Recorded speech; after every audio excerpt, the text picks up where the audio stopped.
সম্মানিত সুধীমণ্ডলী, আমি আব্বাসী হুজুরের একটি ভিডিও ফুটেজ প্লে করে শোনাবো।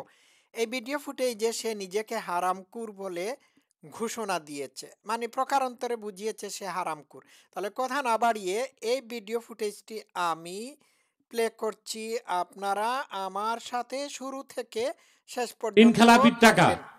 সুদের আচ্ছা টাকা, আচ্ছা মসজিদ মাদ্রাসায় কোটি কোটি টাকা যারা দেয় অধিকাংশই কিন্তু হারামখোর। আচ্ছা, মসজিদ মাদ্রাসায় যারা কোটি কোটি টাকা দেয় তাদের অধিকাংশই হারামকুর। তাহলে আব্বাসী হুজুরের পকেটে যারা পয়সা ভরে দেয় এদেরও অধিকাংশই হারামকুর। যারা যে সমস্ত জায়গায় আব্বাসীকে নিয়ে ওয়াজ মাহফিলে ওয়াজ করায়, এরা তো আব্বাসীকে কন্ট্যাক্ট করে নেয়। এই কন্ট্রাক্টের পয়সায় কমপক্ষে কন্ট্রাক্টে 3 লাখ টাকার মতো পয়সা কড়ির হিসাব নিকাশ করা হয়। দর কষাকষির মাধ্যমে 3 লাখ, 3.5 লাখ অথবা 2.5 লাখ টাকা নির্ধারিত করা হয়ে থাকে। তো এই যে আব্বাসীর পকেটে এই পয়সাগুলো আসে, এইগুলো কোন হারামকুরদের পয়সা থেকে আসে বলুন তো দেখি। আচ্ছা, আরেকটু প্লে করে শোনাই। দুর্নীতির টাকা, ঋণ খেলাপির টাকা, সুদের টাকা। আর আচ্ছা, আব্বাসীর পকেটে কি সুদের টাকা যায় না? ঋণ খেলাপির টাকা যায় না? অবশ্যই যায়। আব্বাসী কি করে শিওর হলো যে তার পকেটে সুদের টাকা নাই? বাংলাদেশে যারাই টাকা পয়সা লেনদেন করে থাকে তাদের প্রত্যেকের পকেটে যে টাকাগুলো থাকে সেই টাকাগুলো তো বাংলাদেশের কোনো না কোনো ব্যাংক থেকে গেছে, নয় কি? বাংলাদেশের কেন্দ্রীয় ব্যাংক থেকেই তো টাকা পয়সা সারা বাংলাদেশে সাপ্লাই দেওয়া হয়, নয় কি? তাইলে বাংলাদেশের ব্যাংক কি সুদের কারবার ছাড়া টাকা পয়সা লেনদেন করে থাকে? আব্বাসীর পকেটে যে ওয়াজের টাকাগুলো যায় এইগুলোও তো ব্যাংক থেকে নেওয়া টাকা।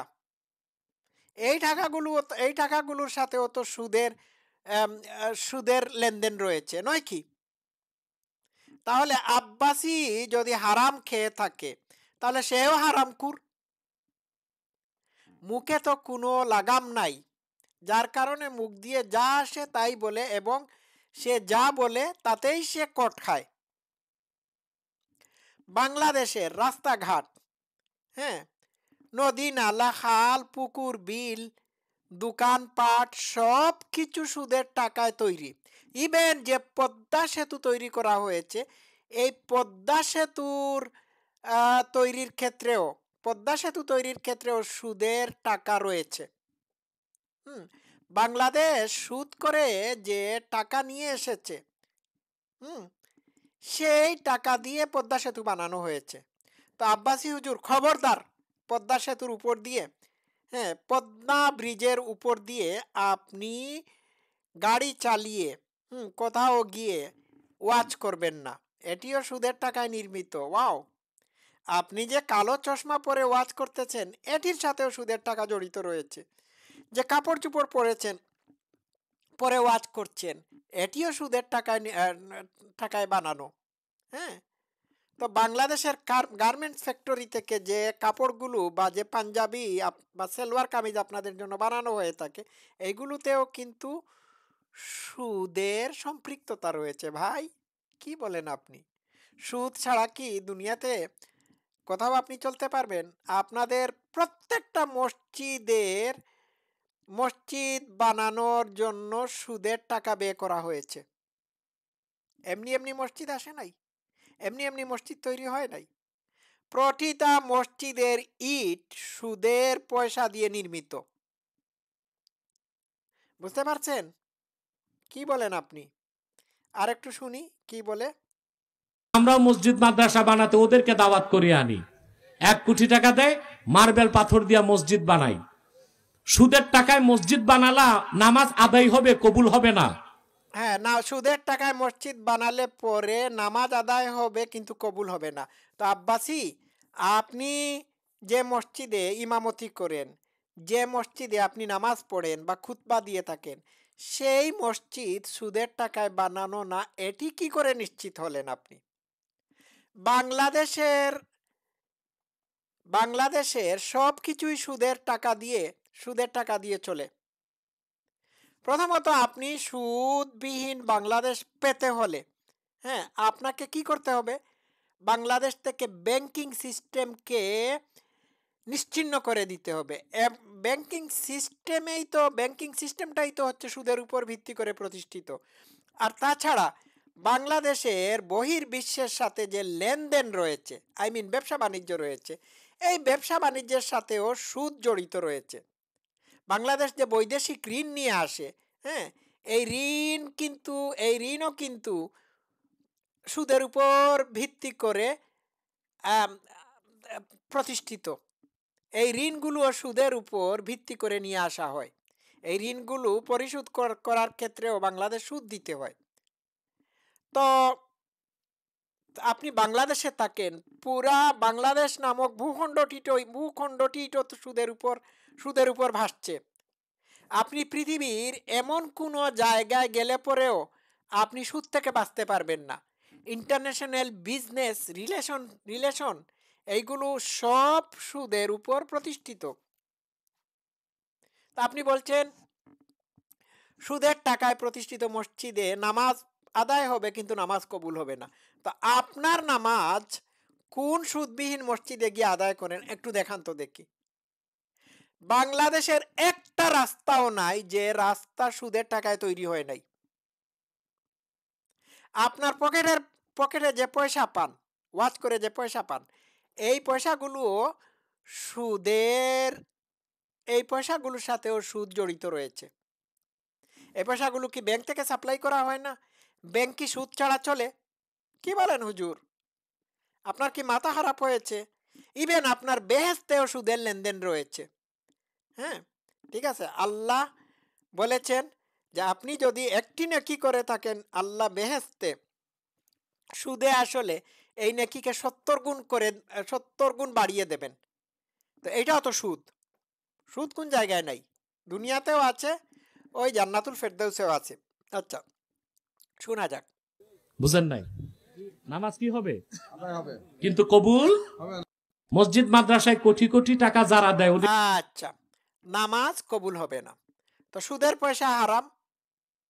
হ্যাঁ, মেনে নিলাম সুদের পয়সা হারাম, কিন্তু পুরা ইসলামটাই তো হারামের উপর প্রতিষ্ঠিত। ইসলামের যে গনিমতের মাল, এইটাও তো হারাম। গনিমতের মালটাও তো হচ্ছে পরের সম্পত্তি ডাকাতি করে, হ্যাঁ, নিজের নিজের বলে চালিয়ে দিয়ে জীবিকা নির্বাহ করা, এটাও হারাম। তো কোনটা হারাম না? পুরা ইসলামী জীবন ব্যবস্থাই হারাম, সুদ না হয় বাদ দিলেন। হ্যাঁ, অন্যান্য যে উপায়ে আপনারা টাকা পয়সা রুজি করে থাকেন, এই উপায়টাও কিন্তু অবৈধ। হুম, তো বেশি কথা বলবেন না। সুদের টাকায় যে মসজিদ প্রতিষ্ঠিত, এই মসজিদে নামাজ হবে না। তো বাংলাদেশের কোটিপতি লাখপতিরা আপনাদেরকে যে ওয়াজে ভাড়া করে হায়ার করে নেয়, তারা কি আপনাদেরকে যে টাকা দেয় সেই টাকা সুদবিহীন? আপনি কি করে নিশ্চিত হলেন যে ধান্দাবাজ টাউট বাটপার এরা আপনাকে টাকা দেয় না? একটা ওয়াজ মাহফিলে যে হাজার হাজার মানুষ আপনাদের ওয়াজ শুনে, আপনি কি করে নিশ্চিত হলেন যে এই হাজার হাজার মানুষ যে আপনার ওয়াজ শুনে টাকা দেয়, হুম, এই টাকা এই যে টাকা দেয়, এই টাকাগুলো বৈধ? আপনি কি করে জানলেন? বা বৈধভাবে উপার্জিত কি করে জানলেন? হাজার হাজার মানুষের মধ্যে কি 100 মানুষও নাই যারা অসৎ না? আর যে জায়গায় বাংলাদেশে অসৎ মানুষের ছড়াছড়ি, যে জায়গায় বাংলাদেশে দুর্নীতি ছাড়া কোনো কাজই হয় না, সেই জায়গায় আপনার পকেটে যে পয়সাগুলো আসে, সেই পয়সাগুলো কোনো না কোনো দুর্নীতিবাজের পয়সা বা টাকা। তো নিজের পকেট হারাম টাকায় ভর্তি রেখে অন্যকে ওয়াজ করেন যে হারাম টাকা দিয়ে নির্মিত মসজিদে নামাজ হবে না। ওয়াও, এই যে বাংলাদেশের বিলাত প্রবাসী অভিনেত্রী রুজিনা একটি মসজিদ বানিয়েছেন, তো এই মসজিদেও কি নামাজ পড়া হারাম? আমি কি বলবো, বলার কি কোনো কিছু আছে? এখানে টাইটেল লেখা আছে, কি লেখা এই দেখুন, অধিকাংশ মানুষ হয় হারামখুর আর আপনি হালালকুর না, ঠিক না? ইসলামটাই তো পুরা হারামখুরের ইসলাম। এখানে গনিমতের মাল হচ্ছে হারাম, অবৈধ, যদিও ইসলাম এটাকে বৈধ করেছে। এই যে নবী মুহাম্মদ এবং নবী মুহাম্মদের সাহাবীরা, হ্যাঁ, বিভিন্ন জায়গায় আক্রমণ করে মানুষের মাল সামানা লুটপাট করে গনিমতের মাল হিসাবে ভাগ বাটুয়ারা করে দিয়ে, হ্যাঁ, একে অন্যের কাছে ভাগ বাটুয়ারা করে দিয়ে জীবন নির্বাহ করত, এটিও তো অবৈধ। আন্তর্জাতিক আইনে এটি সম্পূর্ণরূপে নিষিদ্ধ। তারপর গনিমতের মাল হিসাবে দাস ব্যবসা করা, এটিও তো অবৈধ। হ্যাঁ, তো পুরা ইসলামটাই তো অবৈধ। অবৈধ অবৈধ আয় রুজি রোজগারের উপর ইসলাম প্রতিষ্ঠিত, নয় কি? তো আব্বাসি মানুষকে হারামকুর বলার আগে একটু চিন্তা করবেন আপনি কতটুকু হারামকুর। এইটুকুই আজকে থাকুক, সবাই ভালো থাকবেন। হারামকুর আব্বাসির কাছ থেকে 100 হাত দূরে থাকুন। Thank you.